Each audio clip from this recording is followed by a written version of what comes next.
when you have gone through things, you can kind of tell who's also gone through something similar. It doesn't take a whole lot. You kind of know the tells.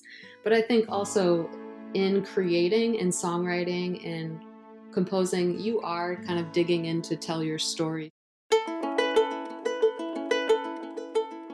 Hello, and welcome to Grief, Gratitude, and the Gray in Between podcast.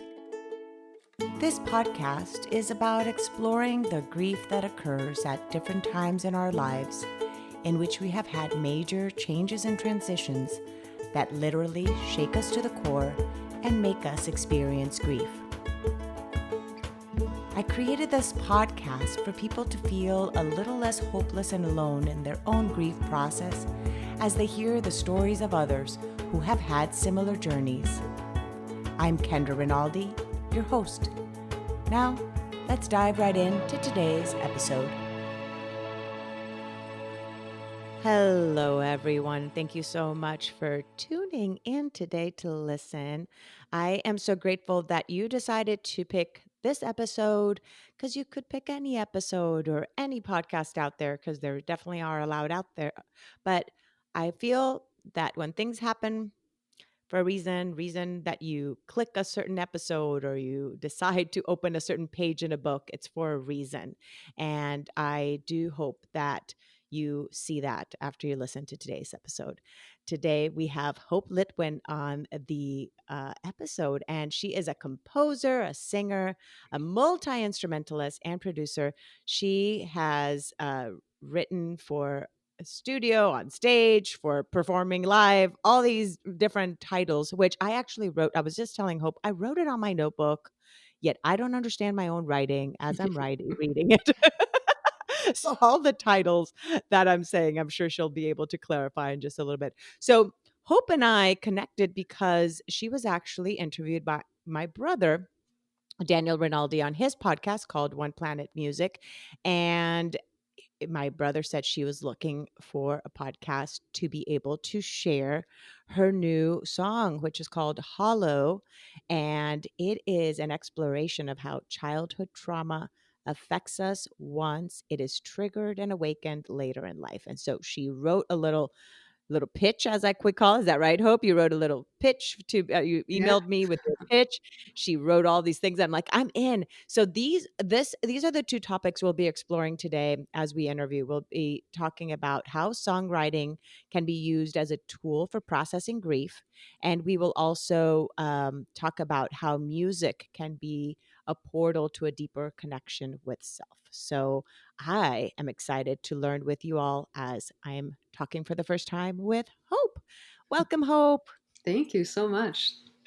So Hope, now, since I just like completely butchered your introduction, so Oh, tell not at me, all. I'm trying to read my own writing. So tell us a little bit more about what it is you do as a musician. I think it's like what I do is confusing. So I think that's it. Like, I think you're probably reading your writing and your writing is probably beautiful, but you're probably like, this makes no sense. No, And no, no, no, no. that's, Am I I think writing that's the something? correct response because I think what I'm doing, not to act like, oh, no one's ever done this before or anything, but I think like the things that I'm trying to combine, I don't think people have combined before quite in this way. So it's always been a little bit of a challenge for me to kind of describe exactly what I do. And I think it's becoming more and more clear as I make more work too. Part of it is just like amassing a lot of work. But I am trained as a composer and was trained as a classical singer. So even though I didn't start my musical journey there, I went through the conservatory world.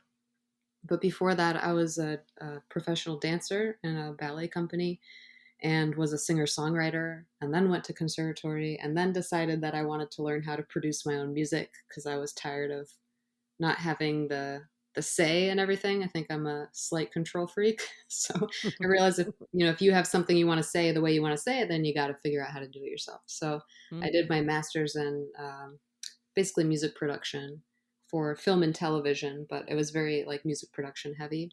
And since then, I've been out a couple years, and I've been, well, I was touring and composing and performing before COVID hit. But then when COVID hit, I came back to Chicago where my family is, and I built up a home studio, and I started making like producing work from home, but also began teaching from my studio, teaching other people how to write songs and produce their own music.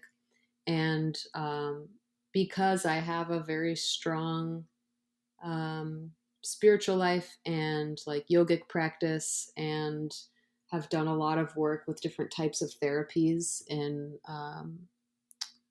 just like for trauma and things like that, that I've experienced. Like I've had this as like a life thing. It's always been with me, this kind of work. I noticed that especially as people are going through this time right now, um, those two really naturally connected with me, not only as a creator but also as a teacher. And it's been really amazing to watch these kind of two sides of my life that I always considered possibly separate really like come and gel together and be like this one conglomerate like thing. So my studio now is called Sanctuary Studios, and I Mm. call it a woman-led trauma-informed music studio that teaches people how to create, produce, and tell their own story. Oh, So that's so beautiful. That's thank so you. beautiful. Yeah. Now, did you end up finding out because through clients that trauma played a part in their composing, or was it something that you experienced yourself? I think I'm naturally very. I think when you have gone through things, you can kind of tell who's also gone through something Hmm. similar. You know, it doesn't take a whole lot. You kind of know the tells. But I think also in creating, in songwriting, in composing, you are kind of digging in to tell your story. So they are very close. I work a lot with this book with my students called The Artist's Way by Julia Cameron. Yes. Oh, you know Yeah. that book? I love that book. I do. I read it a long time in college, and actually another musician, actually also from Chicago that I interviewed, uh, she was also talking about The Artist's What's Way her as name? well. What's her name? Gail Gallagher. Oh, I feel like I've heard of her. She does Okay. improv, composition, like for improv some of the improv, places there and musical improv in Oh, Chicago okay, area. very I'll cool. connect the Yeah. 2 of you if you want. Yeah, Yeah, because that she would be also great. teaches and stuff. Yeah, I'll connect the 2 of you. But she Yeah, was it's also talking basically I like read it a long time ago. It yeah. was I was probably 20. I'm 20 or something, or yeah, Mhm. something like that. I'm 44, 40, almost 45. So that tells you how long it's been since I've read it. I highly So recommend digging into it again. It's basically like a yeah, yeah. 12-step program to for your creativity. So, I Mm, work a lot with that with students because when you start creating, when you start songwriting, when you start making music, very quickly you're like, well, what am I doing? And you know, when you, it's like facing the blank page. You ask yourself a mhm, lot of questions, which then really quickly gets you to um, reflect. And it's not common in our society to have spaces that are simply meant to reflect. Like the mhm, space is meant to, you're supposed to sit with yourself and look through your memories and consider what it is that you have to say and form your story. And that's the purpose of this space. Like those are very rare spaces. So there's a lot of fear that comes up. There's a lot of anxiety that comes up. And for me too, like I know it in other people because I feel it all the time when I'm making something mm, new. And I make a lot of stuff. So that has been my way of kind of synthesizing my experiences and mhm, kind of like communicating with a deeper part of myself that's maybe slightly more subconscious to try and communicate with different sides of myself or just maybe more hidden sides of myself. So mhm, it's been really interesting to kind of lead people through that process and you know, kind of put a lot of realizing like, okay, there have to be like a lot of tools in place to assist this process. Otherwise, I actually think about this a lot with movies. Like, I have a really hard time watching scary movies and things like that because they make me feel unsafe, and my brain like memorizes images and will replay them forever.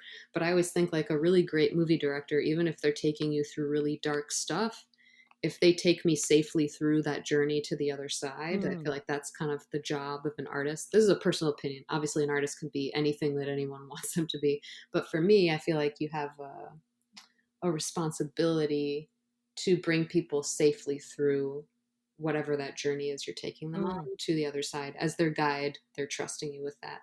So You said something that, yeah, sorry that it just reminded me. I had a no, go ahead. visual of that. My dad was in theater, and he used to be in a theater in Santa Monica, California, and one of their performances was very it was, this was in the '70s, right? Late Hmm. '60s, and that kind of a lot of different types of theater are coming out that Hmm. and one of their pieces was, because it was the kind of experiences in which the audience was part of the performance per se, and Right, so like a it was theater in like the they round. yeah, well, yeah, well, actually, they were actually in it, like, with the Oh, I actors, see. so there was one in which they would, like, have the audience members, like, basically, like, blindfolded and, like, kind of, taken and guided through with the different actors and kind of experiencing different parts of the stage. I'm not and he my dad listens to his podcast, and so I'm sure he's gonna then call me and tell me exactly what it was.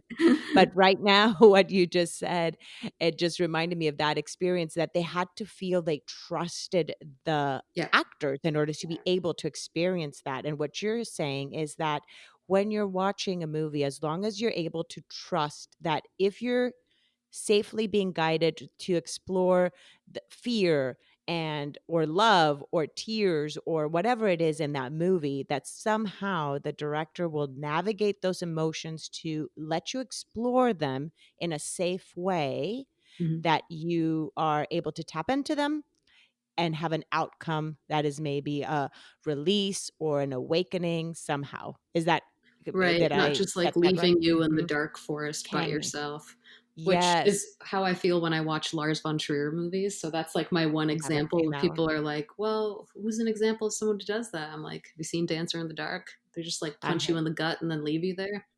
Oh, Like, I have not seen it, but maybe so that's I haven't seen Now, how about with music then? Do you feel then the yeah, responsibility then of a song then is the same? So let's talk about, Hollow. Has it released already publicly? I heard it, but did you on already is it Friday already released? on Friday, Okay, so we're yeah, recording this, October 30th. uh okay, so October 30th of 2020 is when it's released. So when this comes out, it would already be released. So make sure to search for it on Hope's website or on Spotify and other which other ones would it be on? What other platforms? Everywhere. So I go Every through CD Baby, which Okay, distributes everywhere: Amazon every Music, YouTube, all the perfect. places. Yeah. So let's talk about that song. So because that one is a journey in itself. So tell us about Hollow. Yeah. So I think to answer your question from before a Mhm, little bit, I think music is has less narrative than theater typically, so it's a mhm. little bit more abstract. So it's slightly more difficult to uh, I guess, answer that question, but it is a very interesting question because I do think that music, for me anyway, it's like holding a space for an experience to happen in. Mhm. It's not so much like A to B like theater can be with clear narrative. This plot point happened, then this plot point. Where in some songs you Right. can have that, but And it's a it 3-minute experience, right? So it's like, how could totally, you yeah. right, exactly. It could be 3 to 5, I don't know, some songs are longer, but yeah, it could be a 3 to 5-minute experience, so therefore, it's most likely one emotion usually felt through that, and then certain thoughts or Mhm. memories that come through that experience of a song. Yeah, I like that you said that way. I like that. Yeah. Yeah, because So it's Hollow, yeah, tell us. go ahead. No, no, tell us. Okay. So Hollow, for a while, I had some people asking me like, and this was a couple years ago when the Me Too movement was really big, really hot, and they were like, "Well, you should do a commentary, like write a song about that for that movement or something." And I was like, I don't really. That's not really my thing. I don't really do reactive music making. Like I kind of hold the space where I'm in and try. But as I was kind of chewing on that as almost like a prompt that I thought, this is very interesting, but I wonder if I could come at it from my own space where I didn't feel like I was like writing some type of a protest song or something, but really felt like it was an uh, a piece where I honored my experience and told it the way I wanted to tell it, and not like, I don't know, there was something that I didn't respond to about like the flashiness of, or how do I want to say this? Kind of like It's all the hard to say. Yeah, guts it's hard to spilled say out something. and Yeah, like yeah, yeah. an open purse where all your stuff just like falls out on the floor. I'm like, that's really not my style. Like I Too honor that that can be revealing. other. Yeah, it's like yeah. And I think that that happens when there are like big movements where there's kind of almost a pressure of like, well, share your experience. You can share your experience. It's like, well, I don't. That's not how I share. So let me share in my own way, in my own time. Mhm. So actually, the beginnings of that song were, how do I say, like an improvisation in the studio. Actually, I tend to write by like booking studio time and then freaking out that I have no idea what I'm going to do. And then like 5 minutes before someone hits record, I like write down some ideas and then I just kind of like wing it, which You sound obviously, like me. You sound like me. which Didn't I just honestly, wing didn't I just wing this introduction when I was yeah, trying for to real. introduce you? And we're Yeah. Well, winging this you're in interview. the, you're interviewing the right person for that kind of thing. Cause that's Love it. also, and it's not like, there's a lot of training behind being able to do that, obviously, but Mhm, like, mhm. kind of forcing yourself into the corner where you're like, okay, you gotta make something now. Right. Um, and it actually took me about a year on and off to build this piece because I kept coming back to it and adding more layers and kind of reconfiguring. And I worked early on with a director to kind of tell a visual, almost like a visual tone poem story film with it. And then after the film was for the first edit, I realized that in order to match the visuals of the film of the story we were trying to tell, because we had had some conversations about um, how to kind of approach this subject in a way that felt real and healing to us instead of just like what is expected, or Mm, oh, kind mm. of like getting away from the cliches and more into like, well, what's my experience and how do I want to be telling the story in a way that feels healing to me or feels some kind of catharsis, which is going to be different for everyone, obviously. Absolutely. But But what you're saying is true. Like you had to write it thinking of your own perspective and how you're writing, not necessarily thinking of how are others going to perceive it mm-hmm. necessarily, or how are others going to receive it or experience it, because again, music is just everything is so unique, and in this particular because of this particular theme too, you had to make it be more of your own, right? Yeah, totally. And I keep thinking of like this story keeps coming to mind. I can't remember where I heard this story, but Francis Ford Coppola, maybe he was the one who told it actually. When he was making one of the Godfather movies, the producers were telling him, there's not enough violence in this scene. Like, can you imagine in his movies, there's not enough violence, but they're like, there's not enough violence. You have to like do some more shooting and like put some more violence in the scene because it's just not working. And he decided, and they were basically saying like more blood, more guts, more guns, more Mhm. death. And he decided to go a different route, and that's when he put in the domestic violence scene where Mm. I forgot her name. She's like breaking dishes. She's pregnant, and Wow. her husband comes home and starts a fight, and she's breaking dishes, and he starts beating her.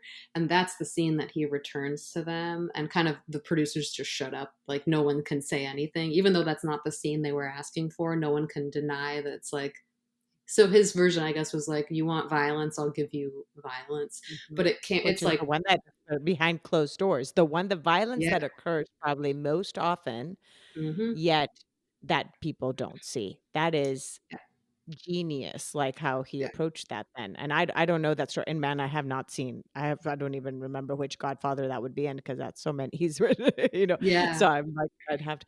Wow, wow. But I think So it's about really that when I'm personal. Yeah. really personal, and like you said, this idea about like, if we're gonna tell our stories, then let's go there. It's not just like kind of the stories that you can like write on a cardboard thing on a stick, or like, take it outside, or like, yell from the street, and something that's like chantable.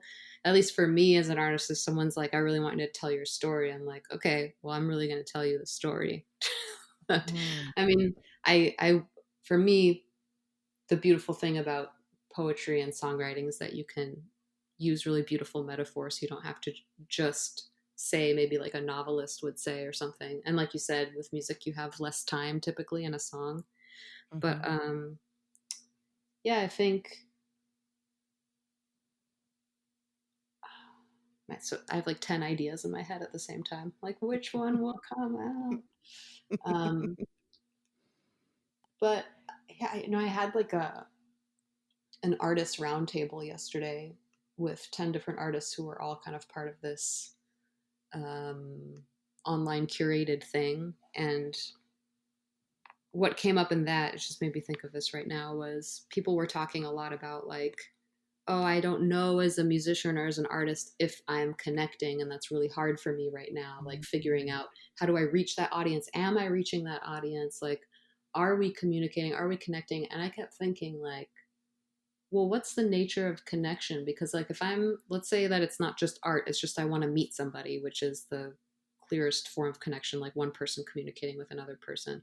I never think of it as like, okay, I have this thing to say, I want to say it at this person, did they hear me? Like, that's Mm. not my qualifications of a connection. Typically the qualifications of a connection are like, I don't know what's going to happen, but I'm going to show up, and like, this person's going to offer me something. Hopefully, I'm going to be able to hear it and have something in response to say. And then there's going to be kind of like this give and take back and forth or something. Mhm.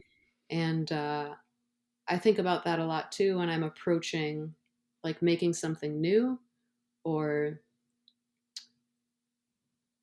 collaborating with, like, for example, this filmmaker that I worked with on the music video. Like, it's kind of a search for the thing. You start with like the subject matter and kind of the thing you're starting to uncover, but it's not like you start, at least for me, I don't really like start with the thesis and then work backwards to prove the thesis. I kind of Mm. start with like the point of excavation that I'm interested in like uncovering, and then I just Mhm. start to like pull layers back and pull layers back and pull Yeah, layers. you start with the whole onion. You start with the whole onion, and then you Yeah. start peeling it until you get to the core. Hmm. The what you were saying there in terms of the connecting, then it made me think of how you were saying of the more music as a portal of deeper connection with self when you sent the pitch. And I think that as an artist, one of the things is like if you really like kind of I was thinking of that round table that you were saying, if you are connecting enough to self and you're really writing from that place of your inner core, if you're connecting with you, then you will be able to connect with another soul yourself in I your a music. 1000% believe that. Yeah. It is because it's being true to some essence of who you are, that's what will resonate with somebody else.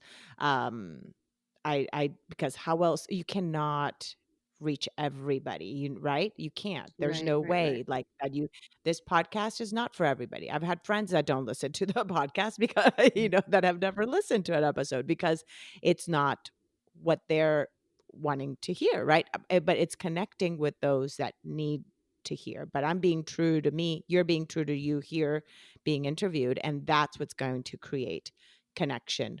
Uh, I think that's interesting that you said that, because with grief, there's this tendency to like, I think, kind of like freeze frame a moment and then try and support that. So it's almost like you hold on to that picture and then you keep making work or keep describing it or keep that picture alive, instead of actually continuing to honor how you're progressing with that narrative. And like, for me, as anyway, as I revisit my memories with the new information that I gain just from living and having different experiences, my memories actually get updated. So mhm. like, the not that the narrative changes direction, but it gains a lot more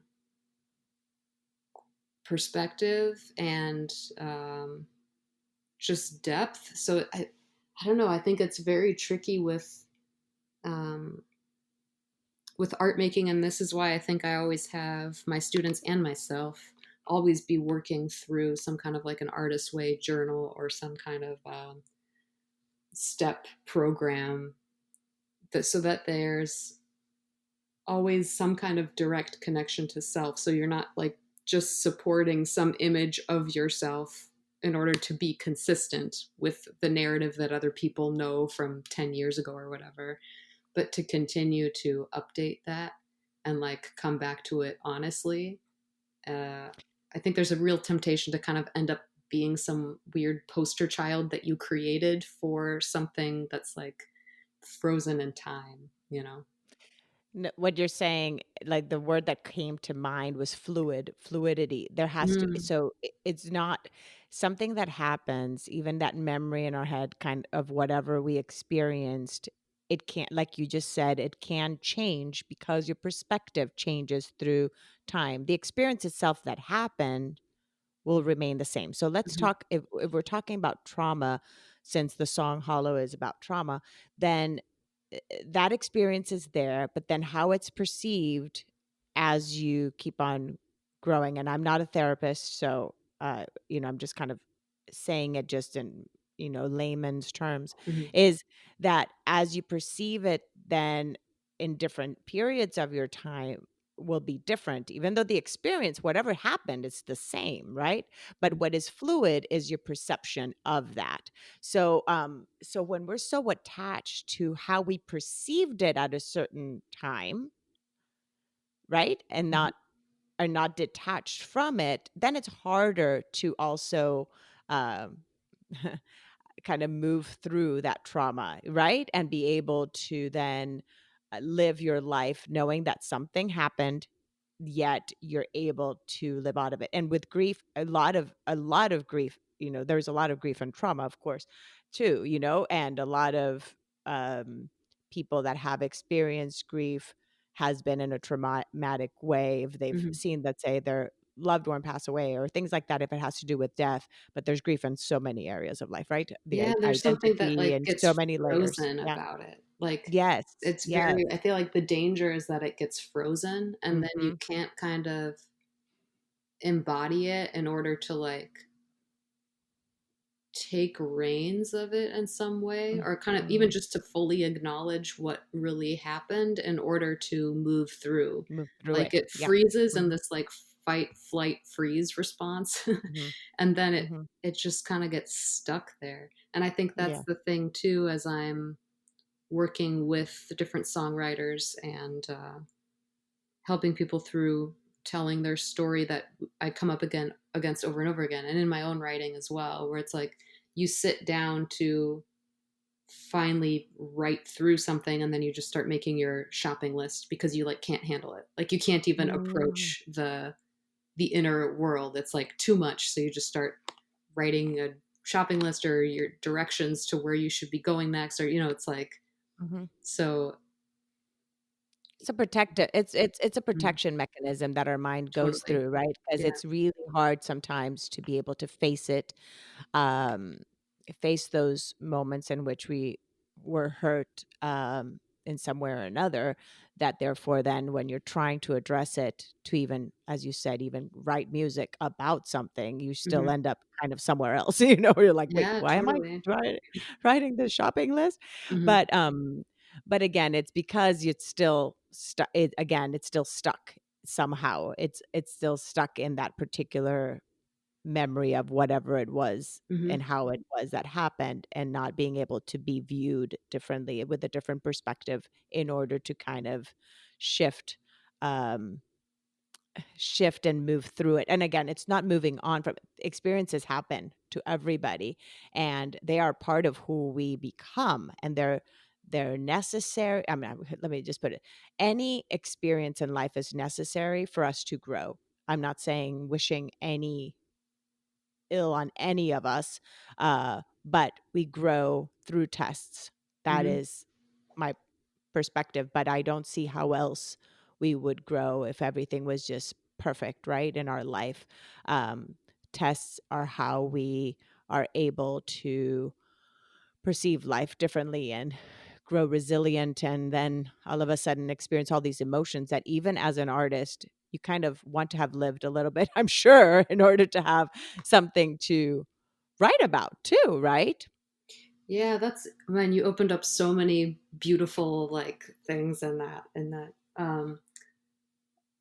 It's interesting. Like I definitely agree that there's if you came here to expand, which I think is what we all chose to came here to do in some way, shape, or form, then that's the road to expansion. Mm. It's not sunshine and roses to expansion, but there are these bizarre cycles that we get into, and I think especially if you're frozen in some kind of a trauma response or like stuck in grief without finding some way to allow it to pass through, which is like so challenging. um, but it's easy to kind of end up on this wheel where you keep reliving the same thing over and over again, so it's not actually moving through to a new lesson. It's just like Mm. on this, and I feel like in my instance anyway, it feels like it's epigenetic. It's not even just my karmic wheel, it's like my whole generation, my mom and my grandmother and my great grandmother. It's like I can look at the lineage and see like, wow, we're all living out that same narrative, like that same trip. Like how do we get off of this wheel of this kind of like reliving the same grief? Somehow it keeps getting triggered and keeps getting triggered and keeps getting Mm. triggered. So I feel like a big part of my work in music and in um, just like spiritual and psychological realms that I've been working in is figuring out how do I approach this to where I can really embody it, not be afraid of it, but also see it and experience it for what it is, so that I can truly move on and not just move on to kind of like same shit, different DJ is what I like to say. Not just like, one more experience that's like basically the same, but like enough details are different to where I could convince myself that I'm actually learning a different lesson. It's like, I'm that's the sorry, I'm same fucking laughing with that lesson. expression. I'm laughing with that expression. That was hilarious. That was just a different DJ. The same thing. Uh, I gotta make t-shirts for the merch yeah, table. oh my gosh, you should totally, totally. Do you have merchandise on your website? If you don't, I then do, that I would do. Yeah, I'm okay. gonna add That's that though. This is that, great. oh my gosh, you have to write that. You have to. But I feel That like was that's a like such big an awesome I feel like that's a big thing though, and that I to me it kind of feels like a puzzle still, because it's this in my own lineage I've noticed like an almost a refusal to lean into the emotion of a Mm, deep grief and kind of hiding out in the intellect. So, like, I mm, come from a really long line of healers, but they're very intellectual healers. So, like, medical doctors and like internal medicine and things like that. Beautiful healing people, obviously, but there's a disconnect. I've noticed that, we can only kind of do our own healing through our own lineage, but there's a disconnect and kind of like a hiding away in the intellect that starts to happen, where because there isn't the somehow it's like tools. I feel like there are certain tools that are missing from yes. um, especially, I guess this is my perspective, so it's where I come from, but like Western ideologies, we're missing a lot of tools to be able to sit in experiences and face emotional traumas and not run away or hide. Not that that's easy for anyone, just that I feel like the tools that we've been able to amass, which are beautiful, are like, okay, you lose your eyesight, we can laser eye, you're back to vision, or, incredible feats of technology. But that doesn't solve this other side of health and healing, which has to do with like, can you stop recreating traumas for yourself over and over again? Can you truly move through experiences you've had so that like shards of them aren't just like stuck in your psyche for the rest of your life, and you can't fully live your life because you haven't truly gotten inside, experienced it, and been able to move on. It just kind of like got frozen there or stuck. I feel like there's all this, Mm, mm, yeah. So it's I see my job as a musician a lot more in the realms of healing than I think entertainment. And it's mm. interesting that I come from a family of healers because I think that's how I see it in my lineage. It's like my job is to move it to be closing these hemispheres of like left and right brain and like intellect and emotion and heart and mind and figure out like, okay, this ultimately is one system. So you can't heal half of the system and have a healed system. It's yeah, it's a whole, right? Where it's like right now with holistic, for example, medicine and stuff Hmm. that approaches the spiritual part, the emotional part, the mind, it's mind, body, soul, spirit. There's Hmm. just so many components that when we're just going on one end, and trying to fix here. I read this in a book called Secrets of a Millionaire Mind that the author was mentioning like we try to and this had to do with something else, but this had to do with like money mindset and stuff, like something different. But the idea is still the same. Like we are trying to change the what's coming out in the printer, right? Hmm. By just but we keep on clicking just print, print. Oh wait, but it's still coming out the same. But we Hmm. haven't changed the programming. We have to change the whole programming of the computer in order for that so that what comes out on the printer is different. That's So it's beautiful. just Yeah. right. So it's kind of like that example, and he talks about the quadrants, of course, of like, the mind, body, spirit. Again, all of that has to be in balance in order, again, for that piece of paper to come out. And I'm totally butchering probably what I read, but just that's the idea. So what you're able to do then with music, and also again you said you're also a yogi as well, so there's the physical part and meditation part, right? So that is mixing that physical aspect of healing that goes into the meditation, that then the music going into the soul and the emotions as well. Those are a whole bunch of different quadrants right there that you're addressing with what you do in terms of the healing. um and Yeah, I see them that's all beautiful. as one. I think I do a lot Mm, of Kundalini yoga meditation, and mhm. in Kundalini they say that that sound, Breath. the sound current, is the center of Mm, creation. So before mm. anything, there was sound because there was vibration, and vibration is sound. Oh, So beautiful. I really at the end of a lot of Kundalini classes, they'll do a gong bath. So they Mm, play gong for something like 5 minutes or so, and you're like laying in savasana, and it kind of penetrates all 10 bodies, and it's kind of like an energy healing, just the vibration of the gong going through all of your 10 bodies. It's like a kind of like a bath for your nervous system, mm. and I think about that, and when you've had really great musical experiences, like if you've gone to a show that just like you left and your whole body was vibrating with white light, or Yes. everyone's had some experiences like that where you're like, wow, that Mhm, is the thing. Like, mhm. and I think as a performer, that's always what I'm looking for. And as a composer, that's always what I'm trying to hold space for, is like what that thing is. Mhm. No, that is beautiful. I have never done Kundalini. I have a friend that does, but I've never done it. The I want to ask you about the songwriting part Mhm. and about that becoming then a tool for processing grief. I talk a lot about when I'm talking to the different people I interview, and the majority of the people I've interviewed regarding grief has been around the topic of death, Mhm. and what different tools they use and so forth in their grieving process. And for some it's journaling, for some maybe writing, sorry, friends or whatever, some prayer. There's just different, or some it's every single every single element, or Mhm. listening to podcasts, reading. There's so many different ways. So how do you believe, and in what way can you approach then songwriting? I mean, I used to like write like poems and stuff when my sister passed away. That was one of Mhm. the ways that I process my grief.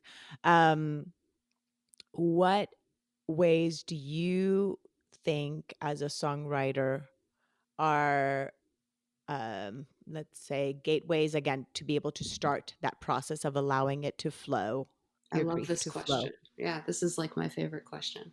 So I work with a lot of different like games basically. I start my process with a bunch of games to first of all lower the bar so it's not like, "Oh, I have to write this masterpiece, you know what I mean? Because that is so terrifying. But I start with like I have a couple different things that I really like to do. One is I'll start with three columns. I'll just kind of, I call it phrase harvesting or like word gathering, where Mhm. I just kind of look through books and just start highlighting words that I like that I'm drawn to. And then I'll just have three columns, adjective, noun, and verb. And I'll start filling in these columns. So maybe I'll have 20 words in each column, just that I've gathered so that I don't have to come up with them if I don't want to. I can just kind of like pick them from places because it's just an easy process. And then I'll look at the three columns and I'll start to connect one from each column. So then maybe I'll have like a Mm. collection of three different words that can create a phrase that I'm drawn to. And even though that's just a three word, it's not quite a full phrase.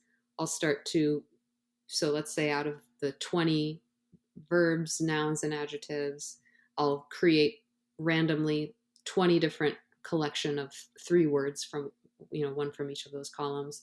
And I'll look at those different phrases and see if anything all of a sudden calls out to me and it starts to expand on an idea.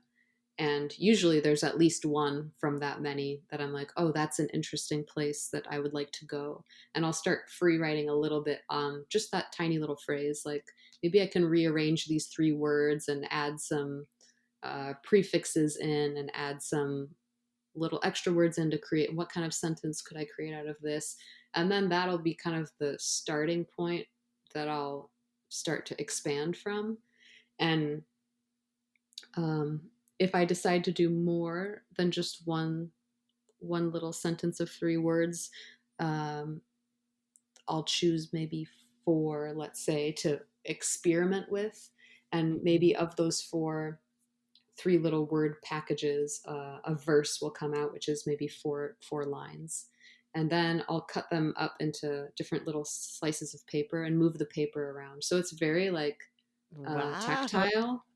I Yeah, love and it's that. very much like a game. So nothing has to be taken seriously. It's just me noticing what words I'm drawn to, moving them around in different configurations, doing a little bit of free writing, cutting actually the physical pieces of paper up and then moving them around just to see what they Mm. look like in different orders. Because at least for me, part of the thing about trying to express yourself is like if you're going for me, if I'm going to music, it's because I don't know how to say it.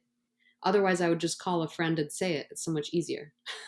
But the Mhm. thing that brings me to music and to songwriting is like I don't know what I feel. I know that I feel it, but I can't put my finger on what that thing is, and words aren't quite working, or like how I normally express myself is not really, that's not quite the thing.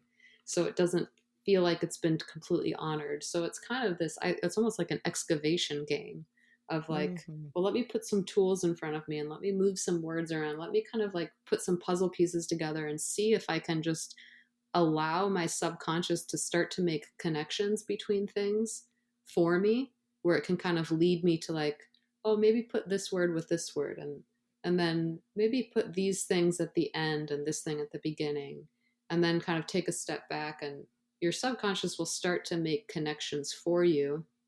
And I think there's this really beautiful quote that says poetry often enters through the window of irrelevance.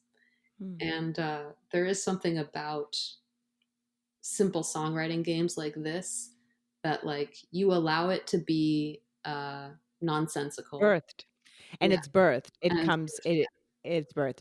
And then do you get a specific feeling, physical or emotional, something, a reaction that when you see a certain combination I get That's some excited. Yeah, it's like the okay, lights what's go your on. feeling? Yeah, what because chills are my language here, my Mhm. soul language a lot of times, tears, of course, and Tears. Oh, yeah, that's a but, big one. That's when yeah, I know I've hit it, yeah. If I start yeah. crying when I'm writing, I'm like, "Okay, I touched the surface here. That's not good." That is awesome. So, but it all starts with games, but it's so true of how it's kind of, again, going with the artist way. Isn't the artist way, isn't the one of the exercises like you're drawing something kind of backwards in one of is that something in the artist way that you're drawing but upside down so that your mind is not the one thinking? Am I mistaken? That Is that a sounds like different it draw? would be in there. I don't remember that one off the top of my Okay. head, but that totally sounds As up one the of the alley of ways. yeah, Yeah, so that way you're not thinking, you're taking away the brain component of it, you're exactly. just kind of like seeing. So with doing this exercise, you just kind of, again, there's fluidity again there because you're moving the pieces around and so forth until all of a sudden it just kind of falls into place, and then Yeah, and, like, playfulness because it's Yeah. already hard enough Mhm, trying mhm. to, excavate, like, these I keep coming back to this word frozen because I feel like that's what you're trying to penetrate. You're kind of trying to, like, de-thaw something that Mhm. is, like, hardened because it had to become hardened because something happened where, like To to protect you. protect Mhm, you, yeah. So to mhm. create an environment where it's, like, safe for yourself to kind of, like, lead yourself in there and kind of, like, coax out whatever feels comfortable to come out. It's so funny, but it really does feel like, there's an inner self or, like, some part of your psyche, like you said, to protect yourself that has, Mhm, like, gone shut, gone like mhm, lockjaw or something, and you're mhm. trying to create a safe environment with enough playfulness, but also enough meaning. It's not just like shits and giggles, it's also like music therapy.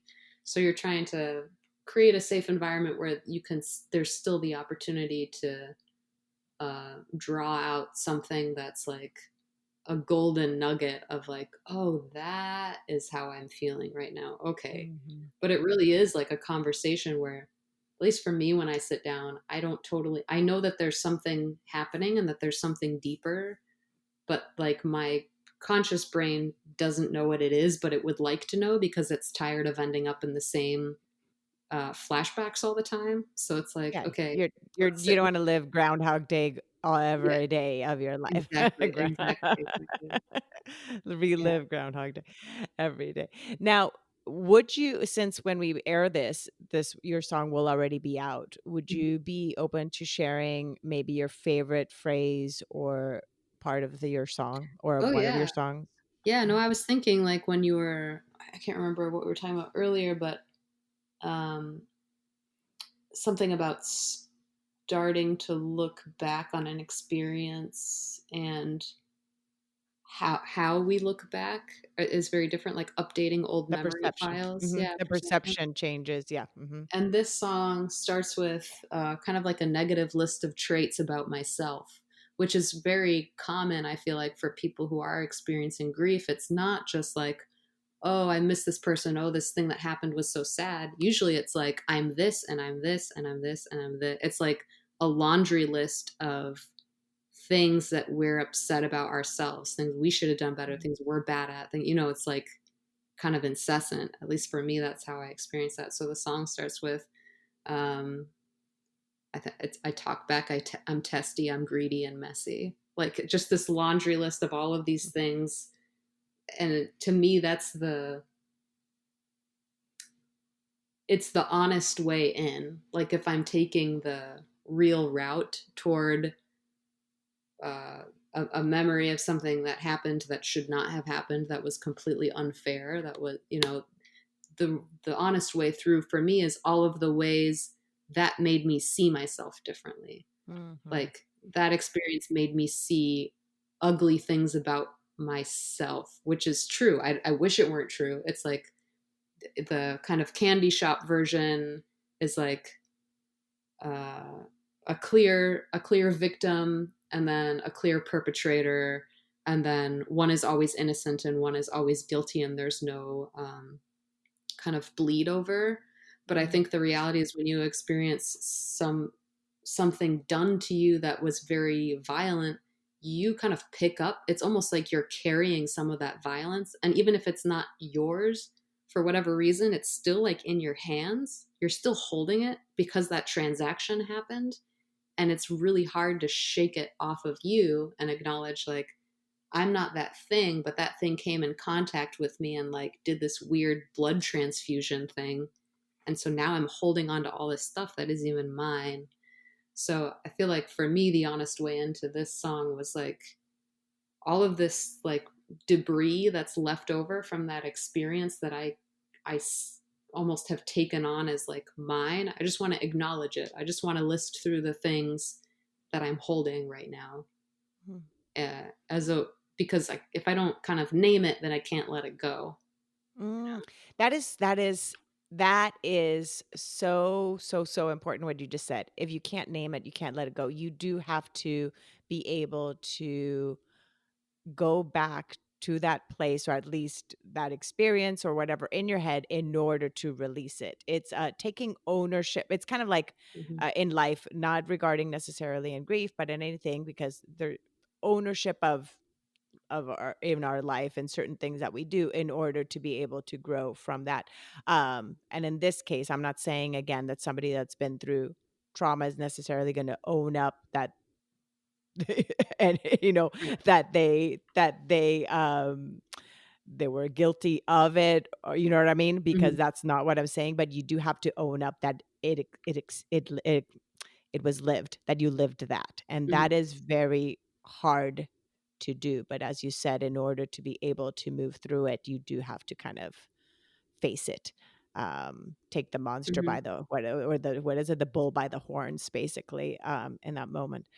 Yeah, and I That is think the reality that like amazing. our shadow self still lives with us. Like I think in this Yes. culture we have this thing about like love and light, like clean it all out, like shake it out, just like sever it, like ghost them, cut it out, remove yourself. There's all these things, but it's like okay, but the reality of being human is that you walk with your shadow self. So like there are real dark things that walk with you for a long time. And the goal of balance and humanity is not to just shun everything that's dark. Like I Mhm. think the It's goal is to yin and pick yang. out Yeah, yin exactly, and yeah. yang. This Yeah. is Yeah.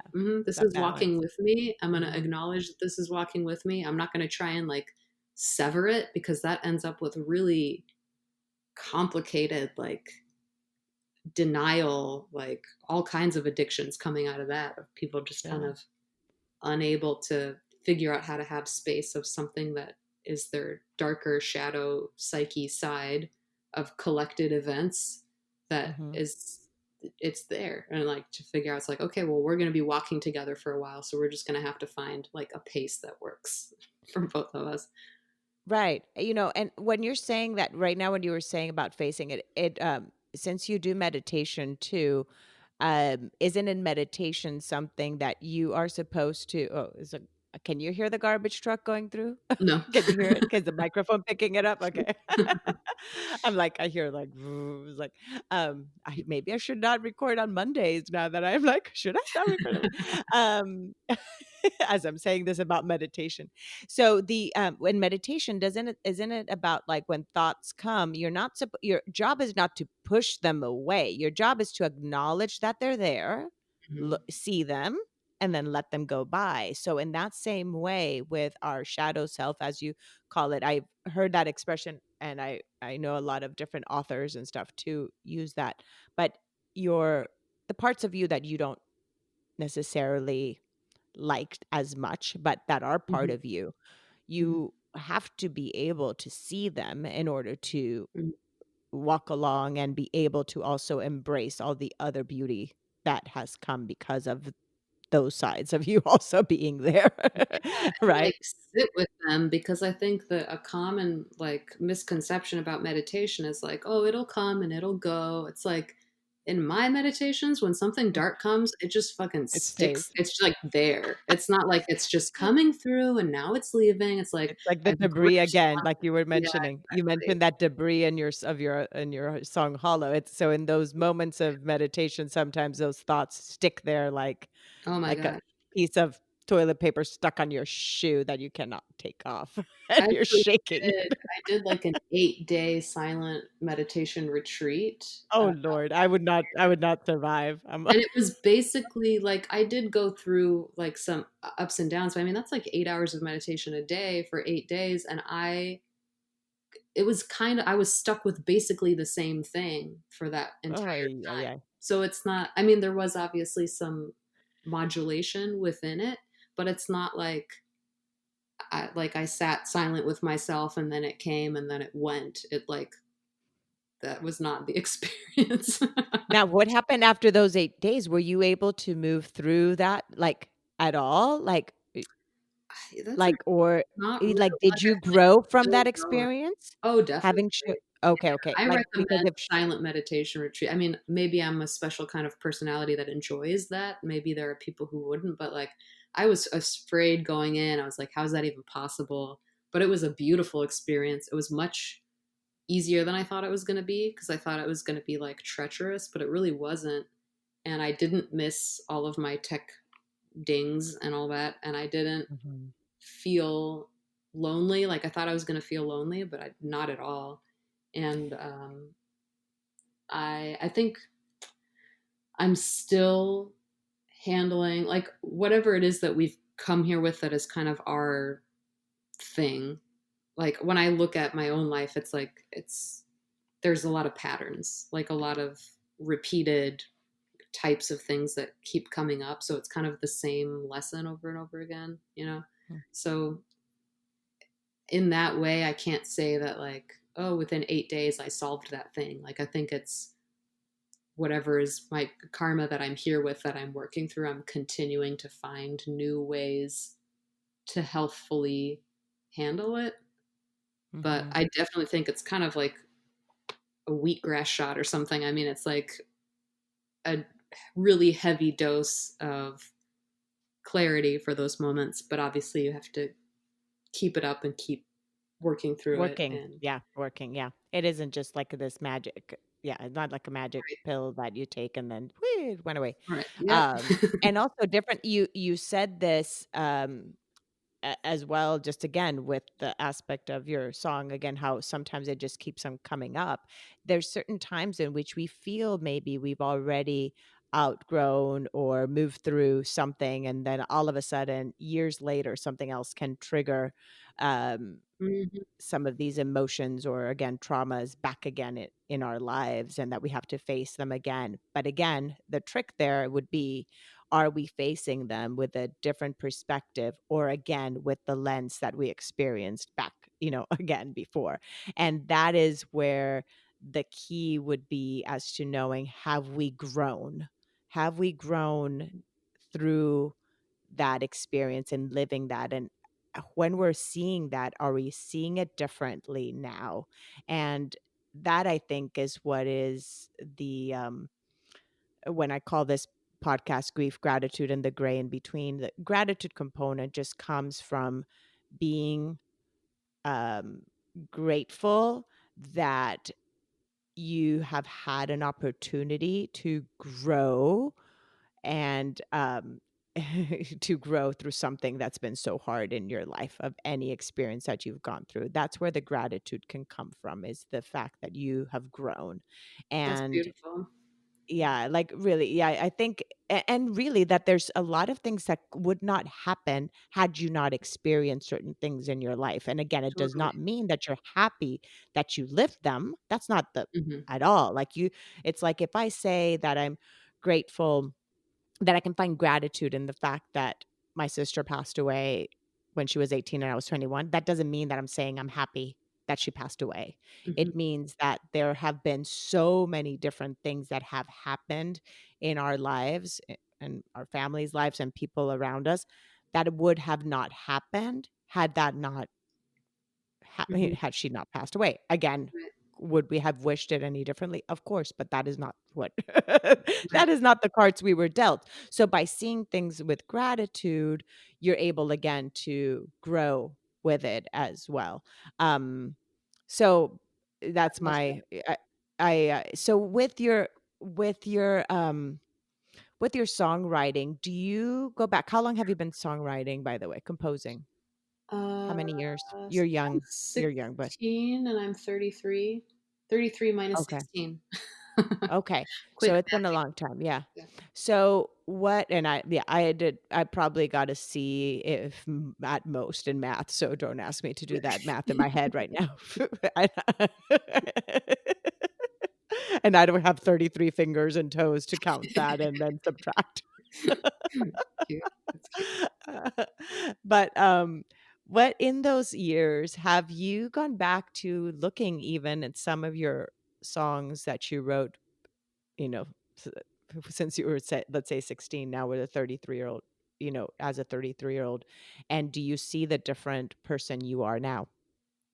I feel like that person was more wise. Which is Really? yeah, isn't that I interesting?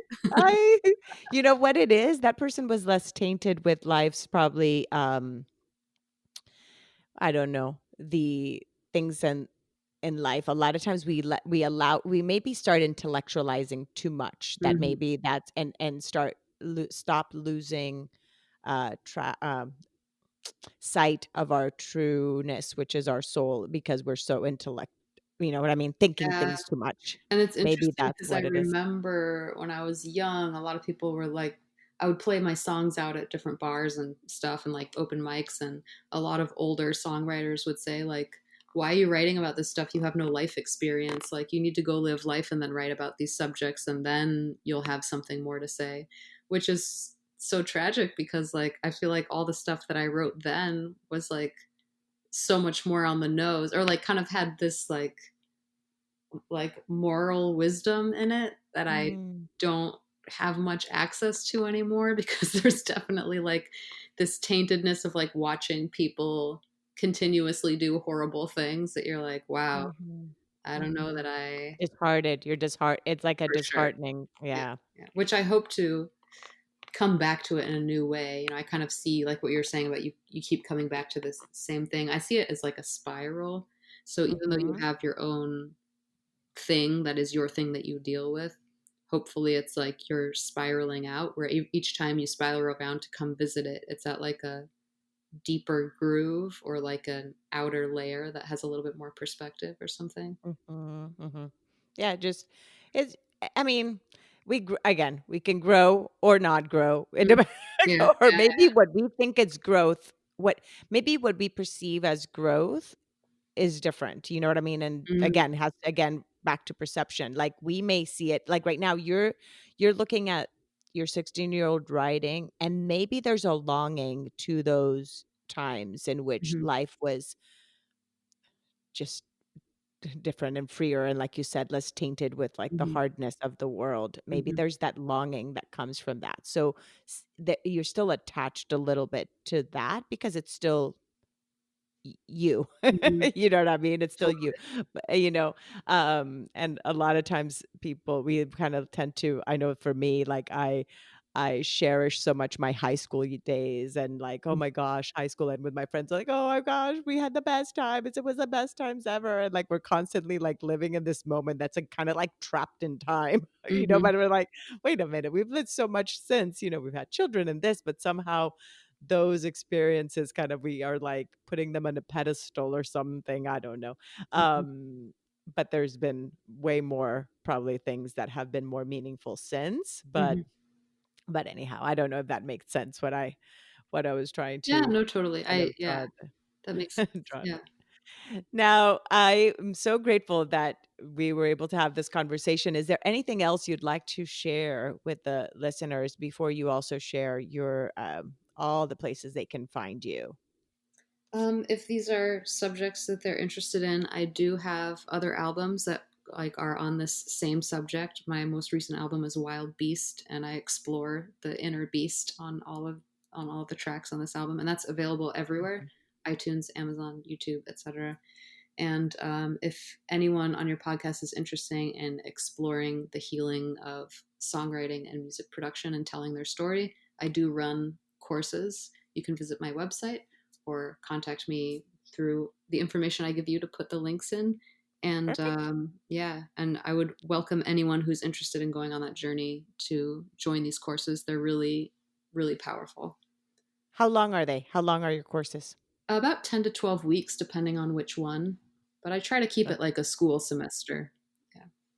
that's awesome. That is awesome. And then usually in that time, on average, your participants write about how many maybe songs in Usually that they time period? complete one and they Mhm. have about three that they're working on by the time they're done. But by the end, there's one fully completed. Do you is it actually, I'm thinking back again to Hollow, how you said it took like a year for you to get to it. Do you feel that um, in that process of writing, is it really hard to be completely detached? I'm like, okay, I'm done. Like I'm done. I'll put the brush down, kind of Oh, like yeah. No, it's like. really hard. I mean, I was working on a bunch of other things too, so it wasn't like that was the only project on my Okay. plate. So that's kind of part of what was a lot of the back and forth. Uh, But it is true that all songs have their own, I don't know, like, oh, Timeline, yeah, works timeline. of Yeah, art. yeah. I feel like every artist has had this experience where there are certain pieces that you're like, yeah, no, that's just not going to be done for a while. That's just the reality of that piece. Yeah.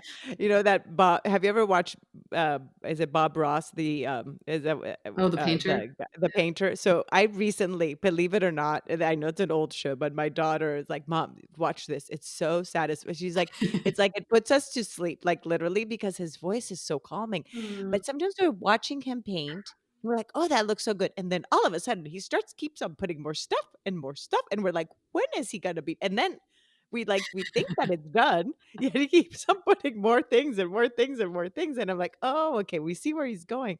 But I think that way it could be, I don't know. That's why I was saying, like, when you feel like you're finally done and you can push the brush down, that's why I was thinking of that example when I was comparing it to music writing, because I love that. it's That's gonna like make me go watch some Bob Ross after this. yeah, go watch it because you think I'm like, oh, that looks so pretty, that beautiful. So, and then he starts putting black paint on it. You're like, what is that gonna turn into? It was beautiful before, and then it's like all of a sudden it's like this beautiful tree out of this. So, I love that. so like, yeah. So anyway, I'm sure that the creative process as a songwriter is that way too. A lot of times, and Definitely. sometimes it could come in one few strokes and you're done, and other times it needs a few more layers, depending again on the subject and maybe also how attached you are to that particular piece too. May take a Definitely. different time. But thank you so much again, Hope, Yeah. for just exploring all these topics with me and let's sitting here on this improv conversation and seeing where it would take us. And I'm just so grateful that you went on this ride here on this podcast. And I'll put all your information below for people to check it out. I love it. Thank you so much. Thank you.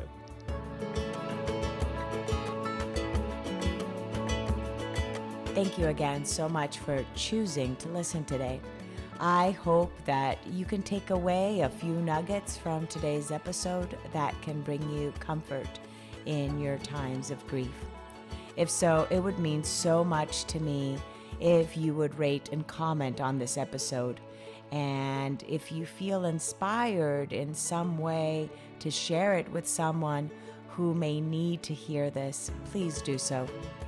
Also, if you or someone you know has a story of grief and gratitude that should be shared so that others can be inspired as well, please reach out to me.